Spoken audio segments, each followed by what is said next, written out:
Hi, this is Al Landover with Landover AI, and in this video we're going to continue our exploration of the blocks for the no-code chatbot builder. And the block that we're going to look at in this video is the email block. So when we scroll down towards the bottom, we have actions. We have our email block, so we're going to pull that out and configure that block. So that's what we're going to do in this video.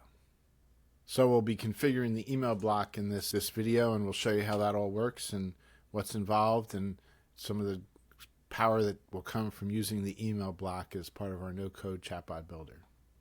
So the first thing I want to do is we're continuing this same chatbot that we built. We started with just kind of passing a question on to Claude Opus and added a password checker to start the beginning. And when I was reviewing that, I noticed I really could nestle this into here too. So I'm going to grab the part out of here, put it right to the bottom.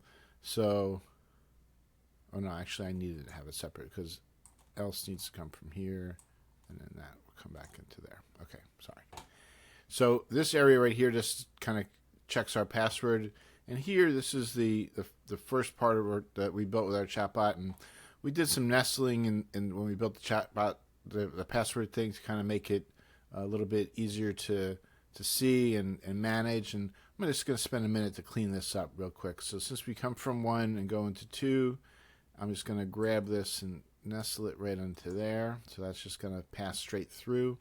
And then we had come to 3 after that. So I'll do the same. And then again for 4. And it comes out of 4 where we capture their text and we go into the AI question. Well, then I loop back. So I'm going to want to have that to be separate. So I'll pull this out. I'll come from here to here, and then that's our loop back, so we can kind of keep having that conversation. So this can't be part of that because it would, if I loop back to the group 1, it would go through the whole thing from the top down. That would be annoying to people. So we've got it kind of cleaned up as much as we can for this part. We can make it a little bit neater. There we go. Okay, so now what we want to be able to do is we want to figure out how we're going to integrate our email into this. So, well, the AI is going to ask a question, it's going to provide a response, and here we just kind of had it go back and look for more text. So I'm going to delete that. So we're going to come out from, when it provides that question, and now we're going to say, would you like me to email? It'll give the response, and it'll say, would you like me to email this response to you? Okay, just to kind of show the functionality. So what we'll do is we'll grab a block, do a send message block, configure it. Would you like me to email this information to you? And then we're going to have to see what they say, right? Yes or no. So we're going to do it a little different this time. We could do it with a variable. If we capture their text response, and based on what they say, if their response included the words yes, then we'll say yes. Otherwise, assume it's no and go in the other direction. But we're going to make it a little bit simpler, and we're going to show a new block as we do it, and it's the button block. So I'll grab the buttons and pull it out, and I'm just going to bring that right into there, nestle it right in. So it's nice and neat. And I'm click and hold and drag to move my mouse around. So enter button label. That's how we configure it. So I click on it, opens up over here, and one button will say no, and we'll add a button, and this button will say yes. So notice we've kind of got just 2 branches. If they pick no, it's going to go in this direction. If they pick yes, it's going to go in this direction. So would you like this email? No. Well, then we're just going to go back and let them start again. So I'll come out of there and go to capture text, right? So it's just going to let them have another chat. And if they say yes, well, now we want to go to email. So we're going to have to capture some more information. We need to know where to send this, right? So let's see what we want. Let's do a form. So pull a form out. And the email, just going to look in the configuration for the email. We're going to want to know who to send this to, basically. That's all we have to do. So we just need to know their email address. So in the form, add a field, the label will say email email address you want to send this to. And the type is going to be an email. And we could have said text, but this way it kind of prevents a mess up because it's only going to accept an email. And store the user's input in a new variable.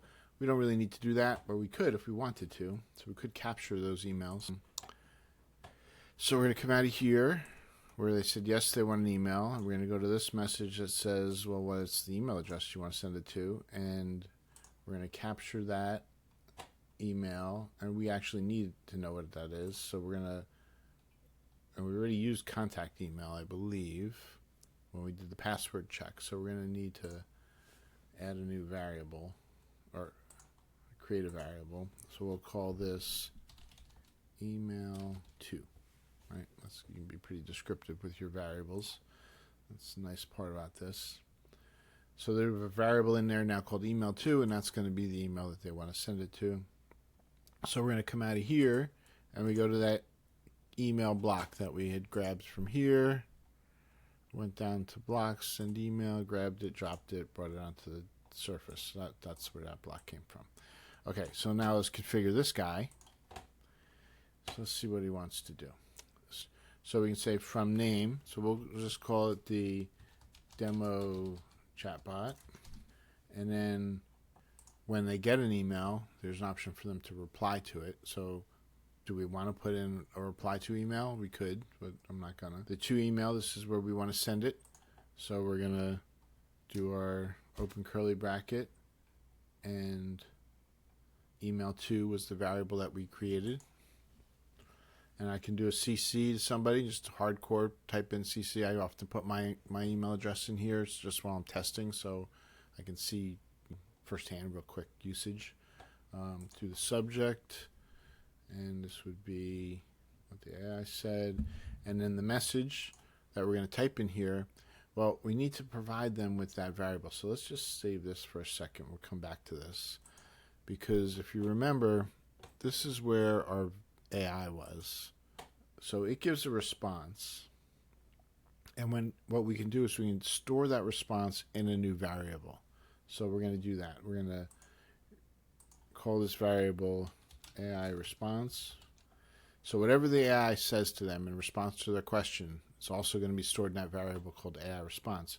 So now when I go to my configure email over here, and I want to put my content in, I can say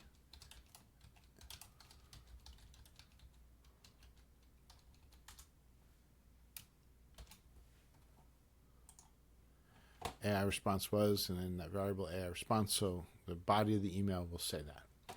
So we'll hit save and close this. Oh, we got to do a little bit more cleanup here. So email address you want to send it to, we get that. We come to here and configure the email, and that's all. I didn't hit enter. You have to hit enter.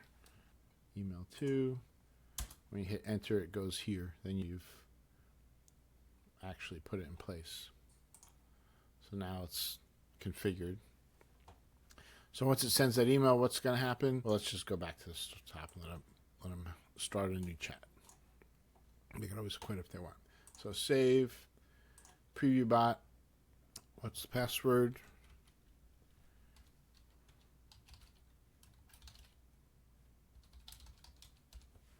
AI.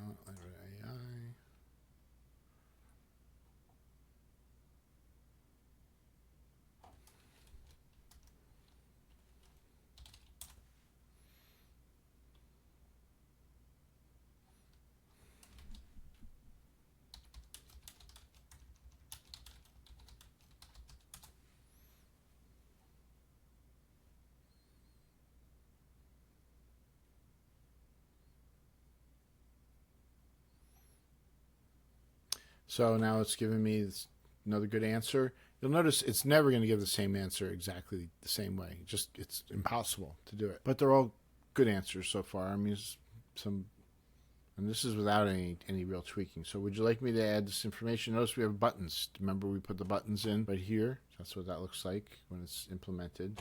So yes, we want the email. Say, well, what email address? So and then it just goes back to the top like it did. So now if we go and we check my email, then we should see.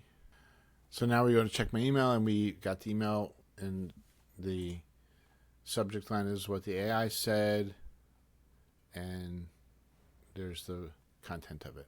So as you can see, very simple to configure that. That was just really a piece of cake compared to what it's like with other tools.